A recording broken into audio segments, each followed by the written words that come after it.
मेरठ कांड के बाद एक और सनसनीखेज मामला सामने आया है। मुजफ्फरनगर में पत्नी ने अपने पति को जहर देकर मारने की कोशिश की।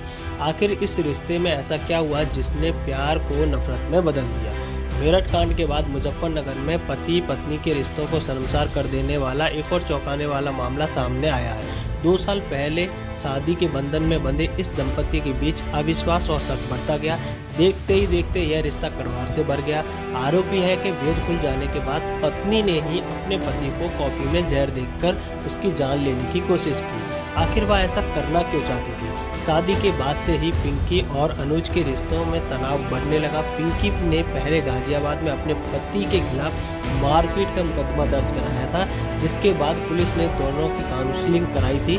पुलिस ने समझौता के तहत दोनों को एक साथ रहने के लिए कहा और अनुज पिंकी को अपने घर ले आया, लेकिन इसके बाद भी झगड़े खत्म नहीं हुए और खटास बढ़ती चली गई। अनुज की बड़ी बहन मीनाक्षी के अनुसार पिंकी की शादी से पहले ही किसी और लड़के के साथ अफेयर था।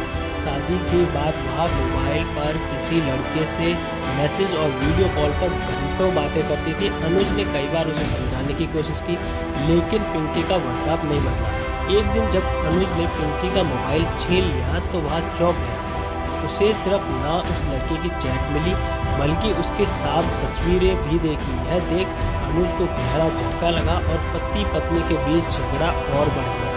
इसी तनातनी के बीच पिंकी ने एक खतरनाक फैसला लिया। उसने अपने ही पति को रास्ते से हटाने की ठान ली। उसने चुपके से कॉफी में जहर मिला दिया और अनुज को पिला दिया। जैसे ही अनुज ने कॉफी पी और उसकी तबीयत अचानक बिगड़ने लगी, वह बेहोश होकर गिर पड़ा और तड़पने लगा।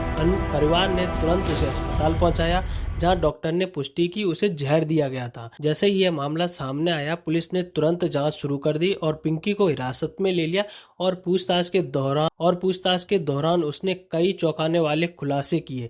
शुरुआती जांच में यह साफ हो गया कि यह एक सोची समझी साजिश थी। क्या यह एक मामला सिर्फ अफेयर का था या फिर इसके पीछे? मैं यहाँ आपसे कई सवाल पूछने वाला हूँ। क्या यह मामला सिर्फ एक अफेयर का था या इसके पीछे कई साजिशें थी? अगर अनुज की जान चली जाती तो क्या होता? क्या यह हत्या अंजाम देने का परफेक्ट प्लान होता? और सबसे बड़ा सवाल है कि रिश्तों में इतना अविश्वास क्यों है?